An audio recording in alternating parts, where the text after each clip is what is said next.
It's been nearly 3 years since Russia's full-scale invasion of Ukraine, starting what is proving to be one of the deadliest conflicts of the 21st century. And as Russia continues to conduct its military campaigns with no current end in sight, the nation finds itself facing an increasingly serious underlying problem.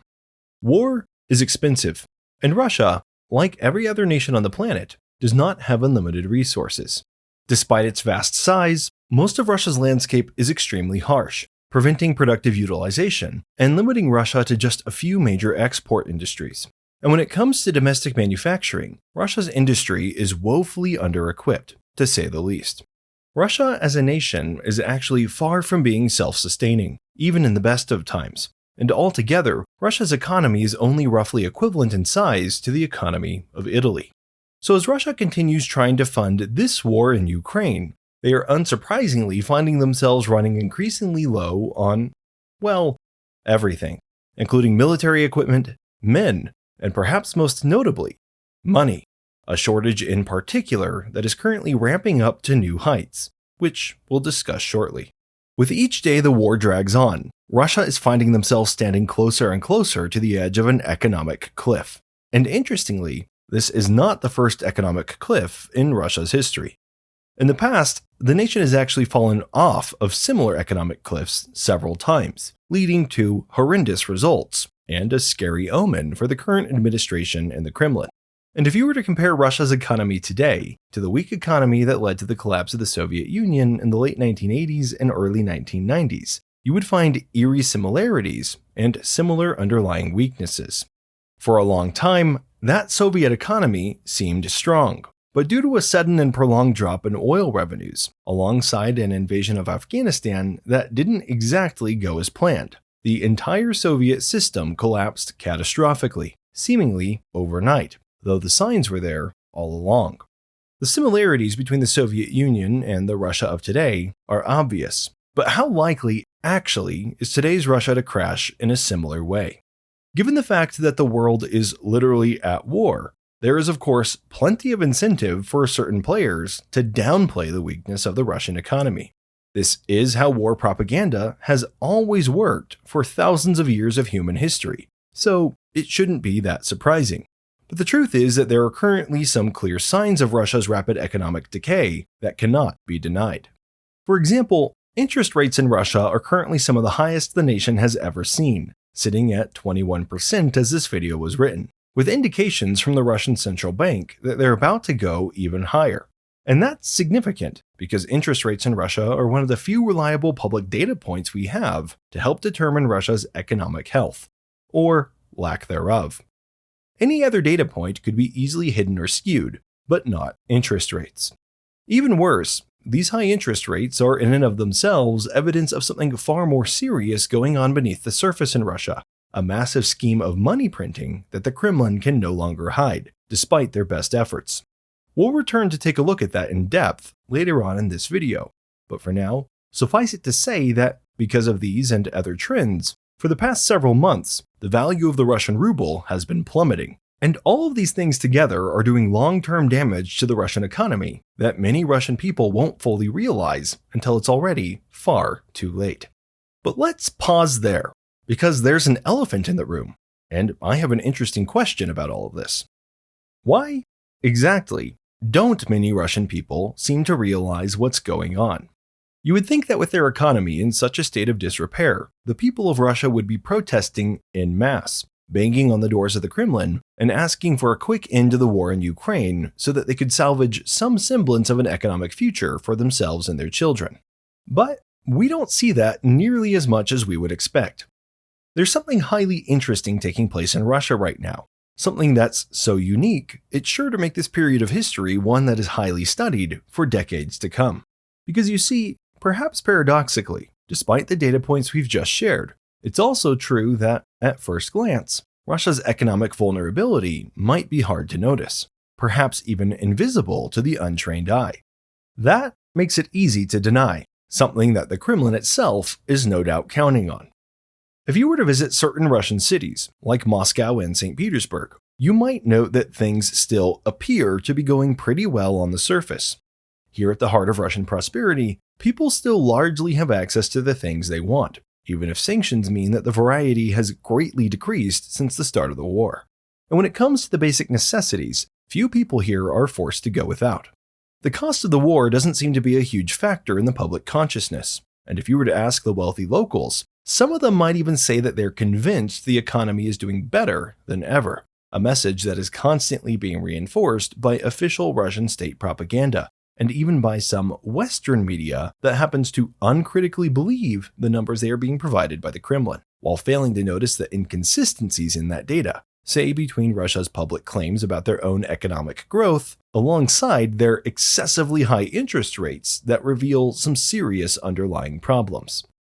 If you think about it, just on the surface using common sense, this is an odd attitude to have towards such a heavily sanctioned country with a wartime economy. The idea that their inability to trade with half the globe and what was once the vast majority of their international export market has somehow made them more prosperous. And yet, Vladimir Putin has argued precisely that in numerous different speeches, and many Russians genuinely believe this. Perhaps surprisingly, this isn't just limited to the Russians living in the country's biggest cities either. Typically, Moscow and St. Petersburg absorb almost all of Russia's prosperity, with the poverty of the Siberian territories helping to prop these cities up. And it's been that way since the dawn of the Russian Empire. But right now, even in some faraway Siberian villages and small towns, the trend of a feeling of prosperity seems to continue, or rather, to be born for the first time. Because here, surprisingly, things might at first even seem to be going better than they ever have. Much better. In fact, a fascinating trend is emerging in Siberia that has never been seen before in history, something so unique that many people have failed to notice it.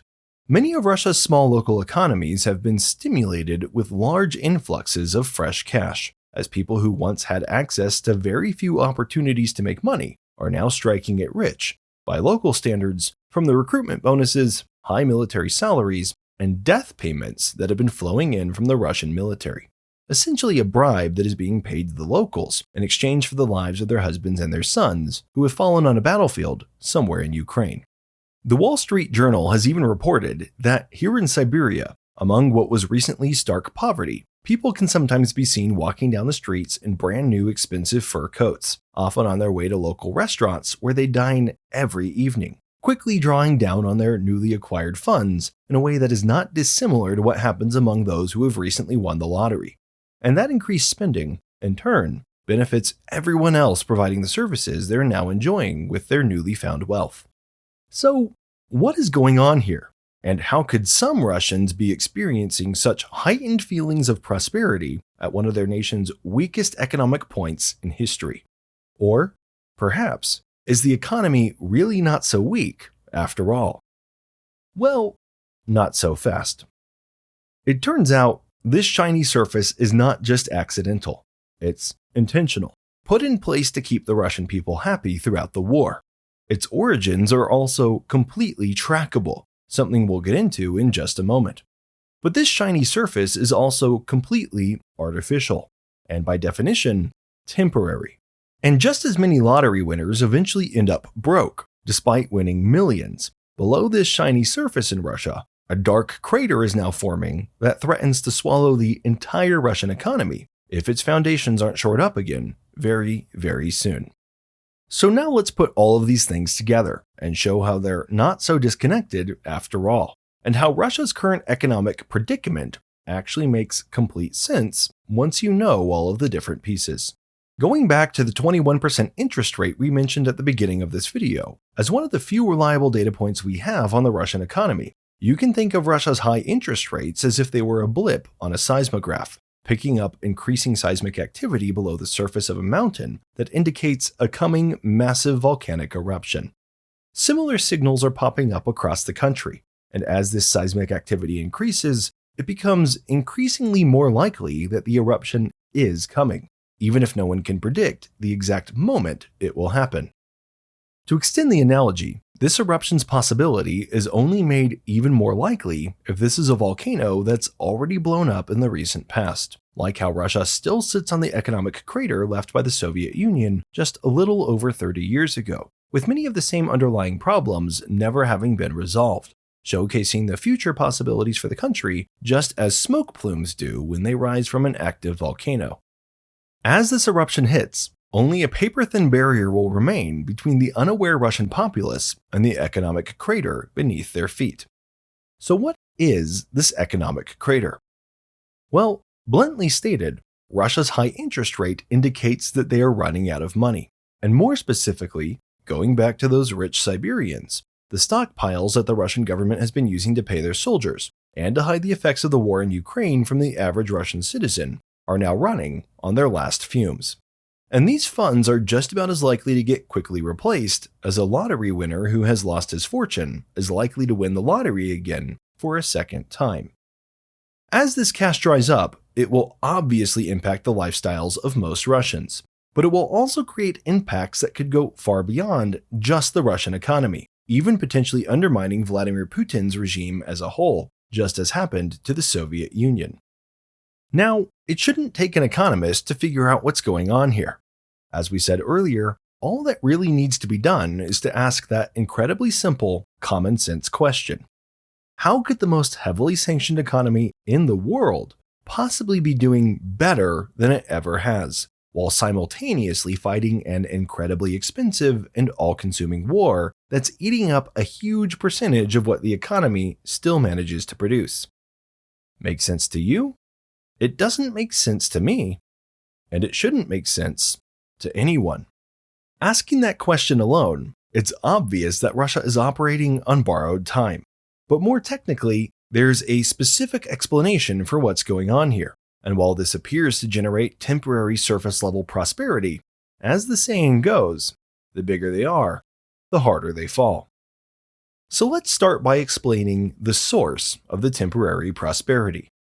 When their full-scale invasion of Ukraine began, the Russian government had saved up a large sum of money to allow them to continue funding their economy when other countries predictably sanctioned them for their actions. Specifically, Russia had saved up the equivalent of around $640 billion US, or close to a third of Russia's entire annual GDP, in a savings account that was always intended for a very dark purpose.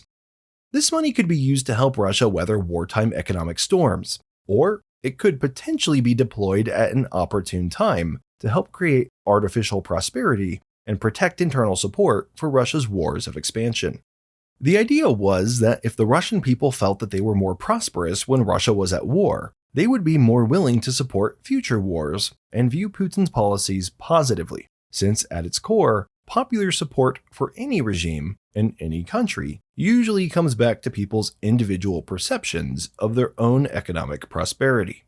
And there's no better way to create this type of perception of prosperity than by moving your economy from a strict budget of savings to a point where you are now injecting that money that has been being saved back into people's pockets, especially if that injection happens to be a third of your country's annual income that can be artificially introduced back into your country's economy at a time of your choosing.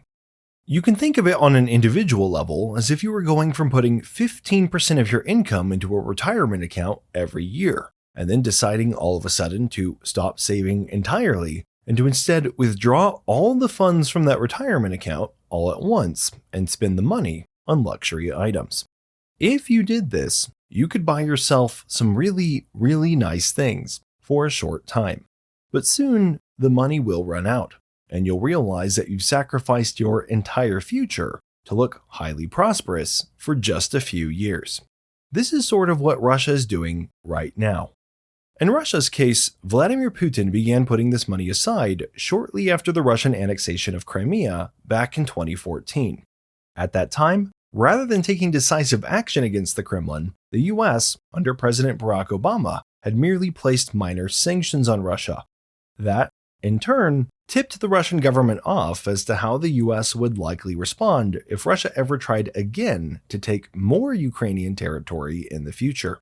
Since that was exactly their plan, Russia began saving its pennies, or rather, its rubles, gambling that if they saved up enough money, they could capture whatever they wanted with basically no lasting consequences. By 2022, Russia figured that the $640 billion they had managed to save up would be more than enough to weather any economic storm that would come in response to their invasion and annexation of the rest of Ukraine. This was particularly true because their rollover success in Crimea had caused Russia to expect that this next invasion would only take them between 3 days and 3 weeks to capture the rest of the country. Russia then likely expected that the sanctions which would follow would last anywhere between 1 year and 3 years at the very most. After that, the idea was that the world would then largely forgive and forget. This would then let Russia get back to business as usual, only this time with large swaths of additional Ukrainian resources now at their disposal to help them make up for their loss of savings, which they viewed more as an investment. On the home front, the additional injection of capital from whatever sanctions preventing savings were left over would then supercharge the Russian economy and help the Russian people connect periods of war with periods of high prosperity. This, in turn, would keep them mentally prepared for whatever war Putin decided to have them fight in next. Of course, the truth is that Russia could have injected this money into their economy at any time for any other purpose.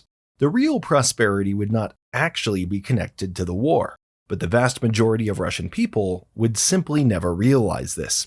Case in point, they have failed to realize it even now, with many of them actually believing that an expensive war that they haven't won and a loss of most of their international trading partners has somehow made them all richer. How much more confused would they all be if they had the same injection of capital and Russia had won the war early on? To put it in personal finance terms again, Russia saw the war in Ukraine as an investment that could be funded using their retirement nest egg as leverage. But while that does have the potential to make you a lot of money in rare cases where you get lucky, it's never a good financial move, especially if, like in the case of Russia, your sure thing investment then goes belly up. And like a 60-year-old man who liquidates his pension fund and bets it all on red, Russia will soon reap the very real financial consequences for its actions. The war in Ukraine has now obviously lasted much longer than Russia initially planned and saved up for. They had likely hoped for the period of war, plus the period of sanctions that followed it, to last 2 to 3 years at most. But now the war itself has lasted over 2.5 years on its own, not even counting the sanctions that will follow its eventual end. So even if the war ends today, the sanctions that will follow will push Russia far beyond the upper limit of the period of time their financial plans had accounted for. And even more than that, something else also happened that Russia was not expecting.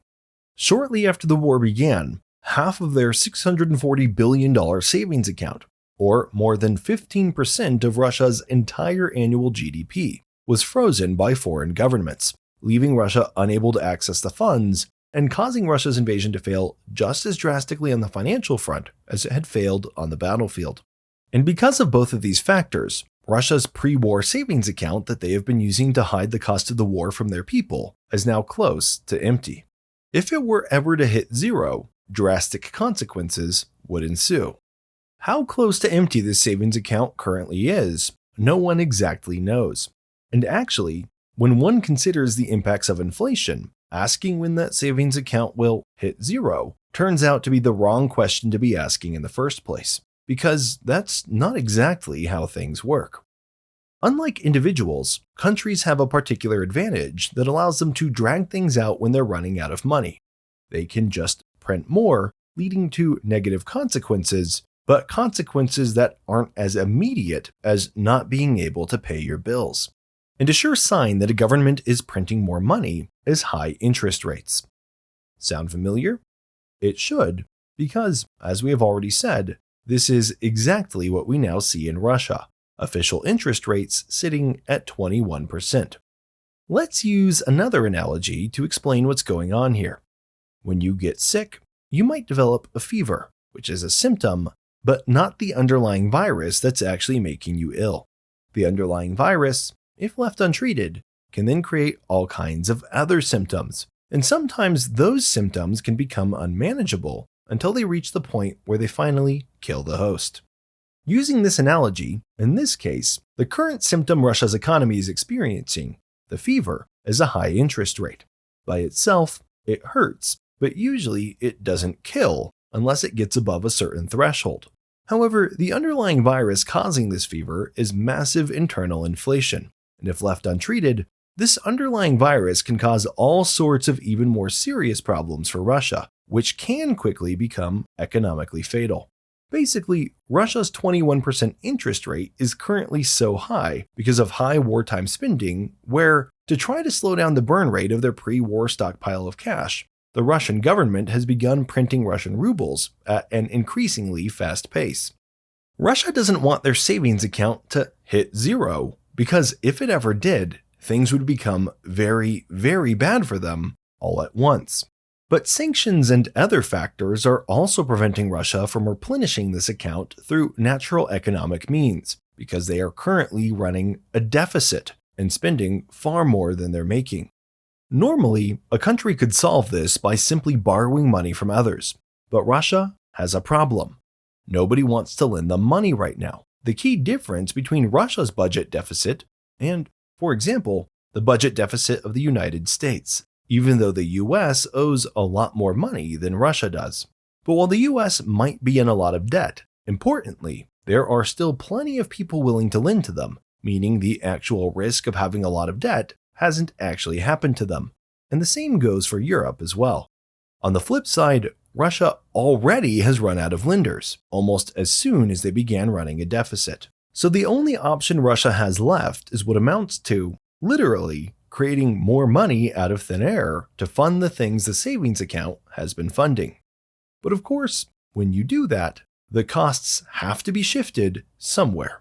And in this economic situation, high interest rates like those we see right now in Russia are implemented to help temporarily mask and control the effects of this money printing from the broader economy.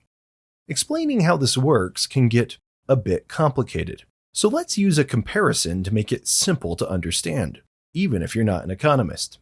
What is happening in Russia right now is a far more extreme version of something that is similar in concept to what the United States has been experiencing in recent years.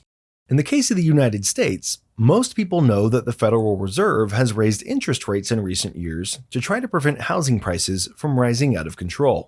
Instead, of course, they've only succeeded in making housing more expensive in a different way, with excessively high mortgage rates on top of already expensive housing prices. During this time period of high interest rates in the US, the average monthly payment for a new $400,000 mortgage increased from a low of around $1,600 to a high of nearly $2,900, nearly doubling the price of housing, even in cases where the price of the house itself didn't go up by a single dollar. Whereas, in reality, most home prices still continued to trickle up. At the beginning, to afford a $400,000 mortgage, a family needed a combined wage of around $70,000, a high wage to many, but something that was readily achievable for most families with two working adults. But by the height of the high interest rates, to afford the same house at the same price, that family would now have needed a combined wage of around $130,000, nearly twice as much, a level of household income that, even in America, most working families will simply never see. So costs have still gone up, drastically, even if prices have not. And at the end of the day, final cost, and not sticker price, is what really matters. So what does this have to do with Russia? Well, the reason for taking this approach to combat inflation is that, in theory, high interest rates prevent prices from going up further, or at least slow the rate at which prices go up, because people simply can't afford to pay more. And a lower price feels better psychologically, even if it's only hiding a dark underlying reality. When prices look more stable on paper, it makes people feel less panicked about what's going on and helps to prevent further knock-on effects, while also making a recovery easier if and when interest rates finally go back down.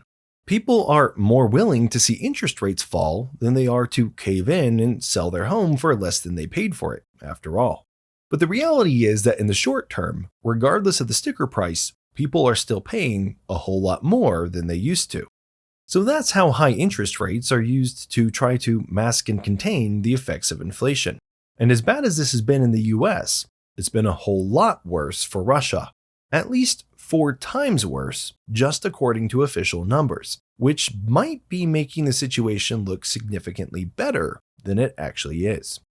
At its recent height, the official federal interest rate that created this trend in the United States went from close to 0% to 5.33%, causing this close to doubling of costs of new mortgages that I've just mentioned. But in Russia, as we just shared, the comparative rate is currently not 5%, but 21%, nearly 4 times the US number, and the highest Russian interest rates have been since 2003. With this high of an interest rate, the Russian government is throwing a serious Hail Mary to try to hide the effects of its underlying economic disease, and the fact that the nation is literally running out of money almost as fast as they can print it. To return to our previous analogy, it's sort of like trying to cover up a 105-degree fever by getting your patient drunk on vodka, which, let's be honest, we wouldn't be that surprised if that's something the Russian healthcare system tried to do. Putin does own his own vodka brand, after all. But that's a separate video, which, yes, this channel has already covered. Of course, the main victims of this underlying inflation will, as always, be the Russian people.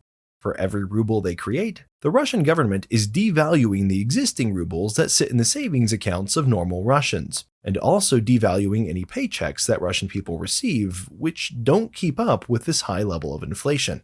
It's a silent tax that's stealing money from the Russian people to continue to fund Putin's war, which is harder to notice than if the money was taken directly from the people's pockets, even though it has the same end result, and lasting implications that are perhaps even more serious. This approach then allows the Russian government to keep the common public out of the know as to the reality of their financial situation a little while longer, kicking the can down the road. In the US and Europe, we've seen how this plays out, with excessively high prices for groceries, cars, and more, while our governments tell us that everything is okay, and the problems will just go away on their own. This has obviously been frustrating for common people, and has led to the shifting of the parties in power in more than one country.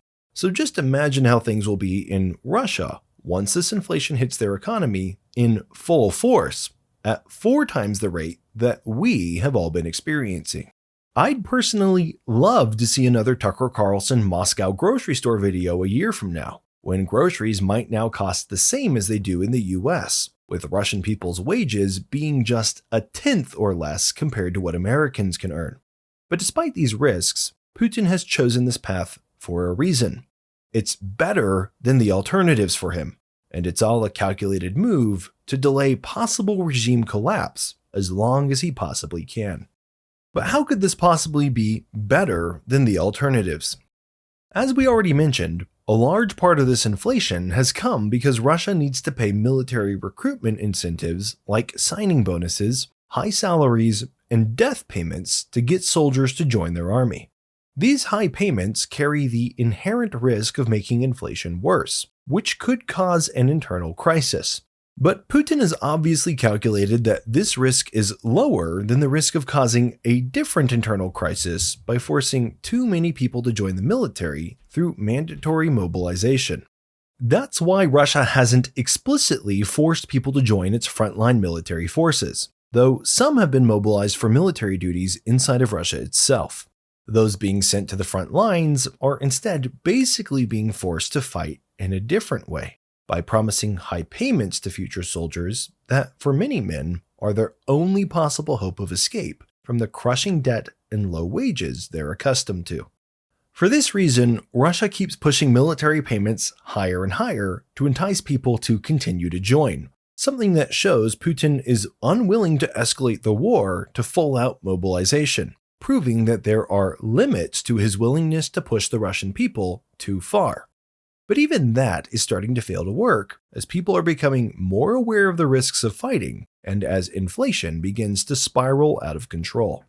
Still, mobilization could cause more immediate revolts that quickly become Putin's biggest problem, while inflation can also cause revolts, but perhaps later on down the line, when it's the next guy's problem.